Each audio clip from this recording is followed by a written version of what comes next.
జై శ్రీరామ్. ఈ తురకపిల్ల ఏమంటుందో ఒకసారి వినండి. ఇప్పుడు నేను ఒక ముస్లిం అయినా జై శ్రీరామ్ అని కూడా అంటా కానీ ఒప్పుకుంటారా? నాకు లేని భేదం మీకెందుకు కనిపిస్తుంది?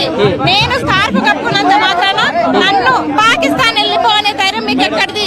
నేను భారతదేశంలో పుట్టినా, నేను భారతదేశంలో పెరిగినా. మీరు బయటకు వచ్చి కొట్లాడట్లే, కానీ అందరి కోసం మేము కొట్లాడుతున్నాం. అలాంటిదే నన్ను పాకిస్తాన్ అని ఎట్లా అంటారు? రుకో జరా, సబర్ కరో. చూశారు కదా ఈ తురకపిల్ల ఏమంటుందో.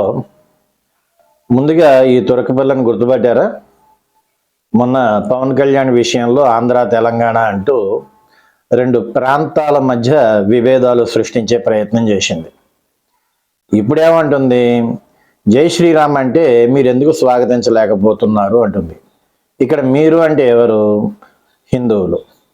జై శ్రీరామ్ అని ఒక తురకపిల్ల అంటే హిందువులకు వచ్చిన నష్టమేం లేదు. జై శ్రీరామ్ అనే కాదు, హిందూ సంస్కృతిని పాటించిన, భగవద్గీత పారాయణం చేసిన, హిందూకి సంబంధించిన దేవతలకు సంబంధించిన పాటలు పాడిన హిందువులకు వచ్చిన నష్టమేం లేదు. వాళ్ళు ఎప్పుడు వ్యతిరేకించలేదు. కానీ ముస్లింలు ఎవరైతే హిందూ దేవుళ్ళ పాటలు టీవీల్లో పాడారో, భగవద్గీత కాంపిటీషన్లో పాల్గొన్నారో, లేదు జై శ్రీరామ్ నినాదాలు ఇచ్చారో, ముస్లిం పెద్దలు ముల్లాలే ఈ తురకోళ్ళ మీద, ఎవరైతే జాతి సమైక్యత గురించి పాటుపడే వాళ్ళు ఉన్నారో కొంతమంది ముస్లిమ్స్, వాళ్ళ మీద ఫత్వాలు జారీ చేశారు.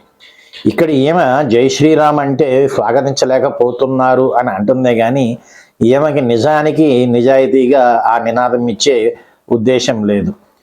పైగా నేను బురకా వేసుకుంటే పాకిస్తాన్ అంటారు అని అంటుంది. బురకా వేసుకున్న వాళ్ళందరూ పాకిస్తాను కాదు, అలాగని చెప్పి సౌదీ కాదు. ఎందుకంటే వీళ్ళు ముస్లింలు అనుకుంటారే కానీ సౌదీ వాళ్ళు ఎప్పుడు కూడా బానిసలుగానే చూస్తారు.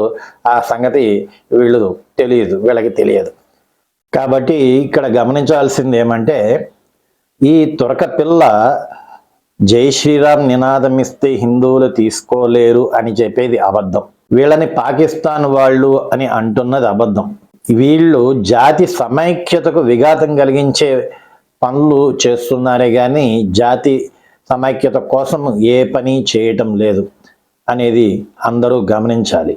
జై శ్రీరామ్.